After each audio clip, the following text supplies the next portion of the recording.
ऐसा है, भारतीय जनता पार्टी के लोग असंसदीय भाषा बोलने में सबसे आगे रहते हैं, ठीक है। और लोकसभा में पहले से रूल है, असंसदीय भाषा डिफाइंड है।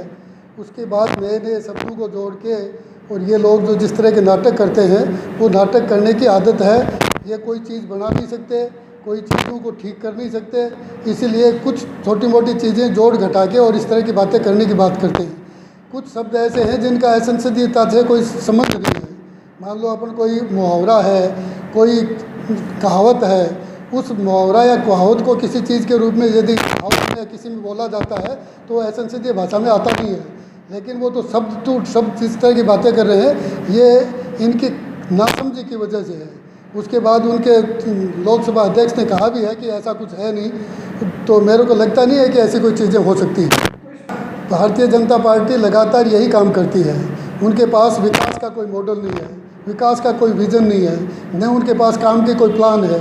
तो वो जो टाइम निकलता है और उस टाइम के अनुसार कोई बड़ी मुद्दा उठता है तो उस मुद्दे से डाइवर्ट करने के लिए कोई न कोई नया चीज़ वो पैदा करते हैं और उस चीज़ को पब्लिक में फैलाते हैं। और ये सोशल मीडिया का दुरुपयोग इसी रूप में किया जा रहा है। जब जैसे किसान का मामला था तो और नई बातें लेकर आ गए, अब महंगाई का, बेरोजगारी का मामला है तो कुछ ये असंसदीय भाषाओं के शब्द लेके आ गए, बीच में हिंदू मुस्लिम का फैलाने का आ गए।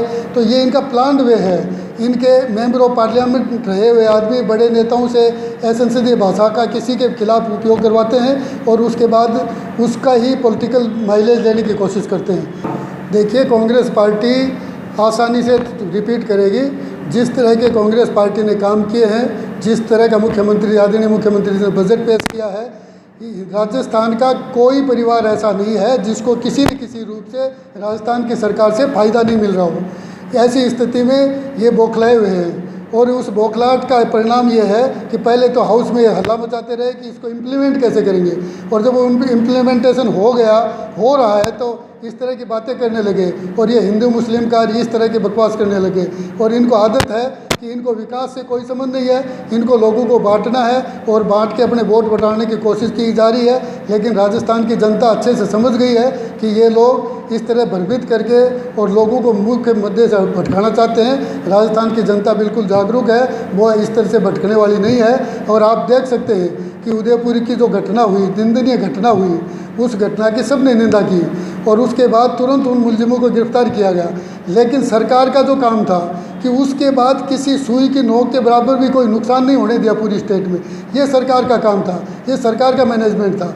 सरकार ने पूरी मुस्तैदी से उस काम को अपने हाथ में लिया, प्रशासन सारे तंत्र को एक्टिव रखा, सब लोगों को अपील की गई, मुख्यमंत्री के द्वारा अपील की गई, बाकी लोगों के द्वारा अपील की गई कि इस तरह के भ्रम में जाके और किसी तरह के नुकसान में भागीदार नहीं होना है। और राजस्थान की जनता को मैं इस बात के लिए धन्यवाद देता हूं कि उन लोगों ने इतना संयम बरता और बहुत ही संयमित रूप से रह के और राजस्थान को इन सारी चीज़ों से बचाया।